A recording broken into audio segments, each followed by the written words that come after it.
Hello everyone, this is Cindy, and I'm coming to you with Can You Teach Me How to Smile Again? An Eyeless Jack X Reader by RoseBlue26. I'm going to be starting off with Chapter 31, Jack's POV. After our conversation, Cage just went away like that. Both Helen and I were confused, thinking on what does he mean. We met back with him the next morning, where he was just floating around making jokes with Wyan the whole day, like nothing happened. Wyan really cared for him, and if anything happened to him, she was going to be sad for sure.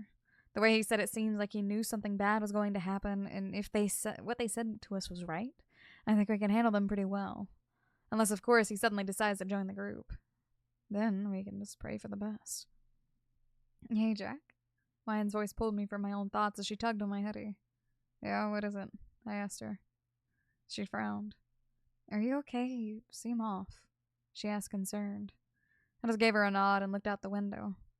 I can see the proxies are on high alert around the outside area. Jeff and Smiley are keeping an eye out at the porch. Yeah, I'm fine. I'm just doing a little bit of thinking, that's all. Don't worry, okay? I tried to reassure her, and she just hung her head low and nodded. This is all because of me, isn't it? If only I had followed what Dad had said. If only I didn't have these abilities, and if only I didn't exist, she said, mumbling the last part. I was taken aback on the last part, and I saw Cage, who was floating beside her, also surprised of her words. Both of us decided to pinch her cheeks, each taking one side and stretching it playfully. What? Let go, she whined. Stop saying such things, I said as we both let go of her cheeks. Bucka, Cage said as he playfully chopped her head with his hand. This is not your fault, and nobody is blaming it on you. I'm glad that you exist, and same as the rest of us. Not once have we ever wished for you to never exist. The only person we wish never existed was Zalgo. But on the other hand, if he didn't, then we wouldn't have met here. I said as Cage just nodded. What do you mean? She asked. I've told you I became like this, right? I started, which she replied with a slight nod. Well, if you didn't exist, then I wouldn't be the person I am now, and I might not have met this family. I would have never met you, and Jeff wouldn't be Jeff the Killer, and neither would Jane. I said as I looked back outside. Lion's POV. How many of us are here because of Zalgo? I hesitantly asked. Jack looked at Cage and then back at me. In this mansion, most of us are, except for the proxies, Ben, Smiley, Grinny, and Sally, Jack said. And the other group, all except for me, Cage said. I just hummed as a response. So he was the one who caused them to suffer and became the person they are now. A part of me kind of felt thankful because of how we met. If they're not the person they are now, I'm not sure where we would be going to meet or not. But a part of me was also sad that I thought of how they all suffered, before and now. I look at the clock in the living room, and it's already 11:30 p.m., half an hour before the attack. I think we should take her place too, Jack said as he looked at me. I just nodded and held Sally's hand. We walked towards my room. Ben stayed in the living room to keep watch of the situation, since he can easily teleport to us to inform the situation is out of control. Jack and Cage stayed guard outside of my room, leaving me and Sally in the room.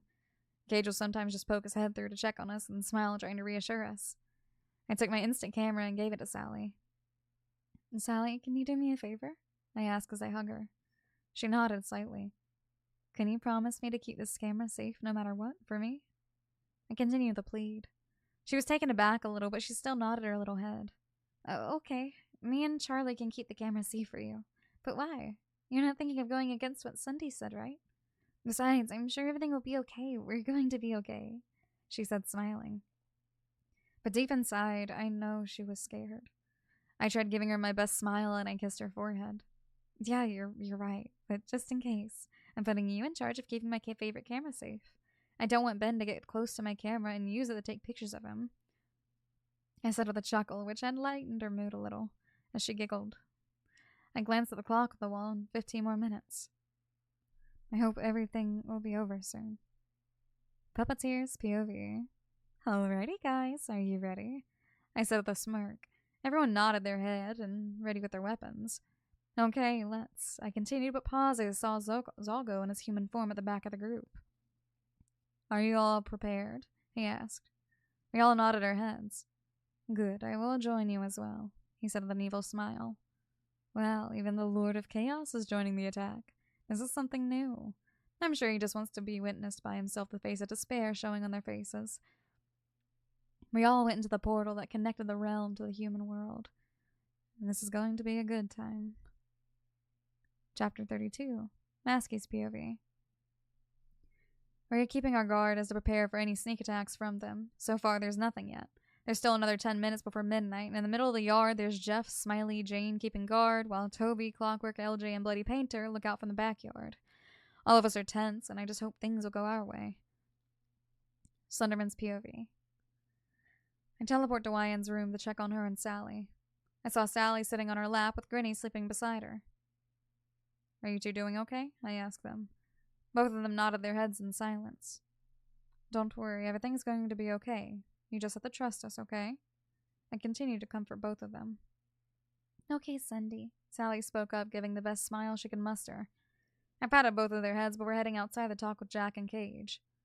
Sunder, Jack said as he saw me, and I nodded slightly. You two must keep both of them safe, understood? I said in a stern voice.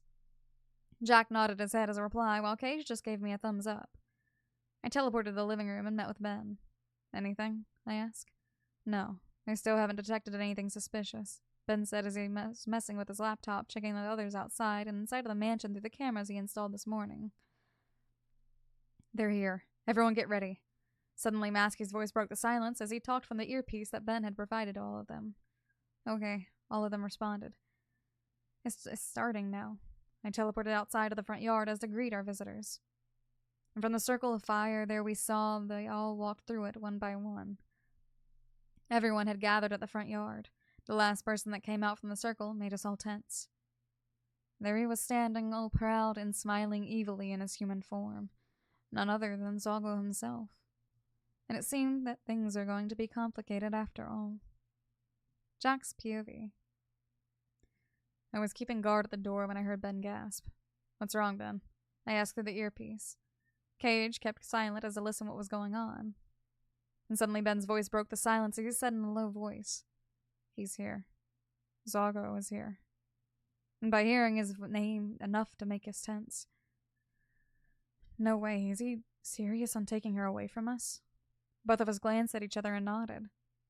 We went into Wyan's room and guarded with her in front of us. If he is here, that means we can't let Wyan sit alone in a room. We need to make sure she is always in our sight. And Wyan seems troubled as to why we're in our room keeping guard. Guys, what's wrong? Is something bad happening downstairs? She asked worriedly. Cage and I glanced at each other as debating on whether to tell her or not.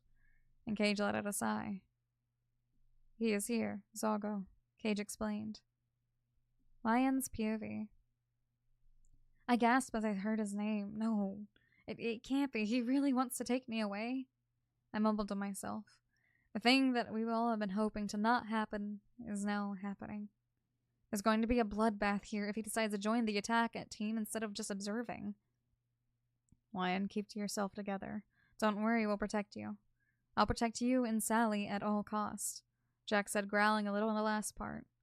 I replied with him with a slight nod of my head as I looked at Sally, who was clutching on my shirt, and Charlie. And what if more people will get hurt? What if more people will be lost during this fight? Other people are hurting or even dying just to save me? Will I be able to face it? Will I be able to lose another family member again? All these questions keep popping out in my head. What should I do? Zago's POV. I have decided to join for the retrieving of our main guest, I and myself, instead of just waiting in the throne. And once we arrived there, we saw they all already knew about our little visit. But I guess they didn't expect me to join the group. The look on their face was priceless.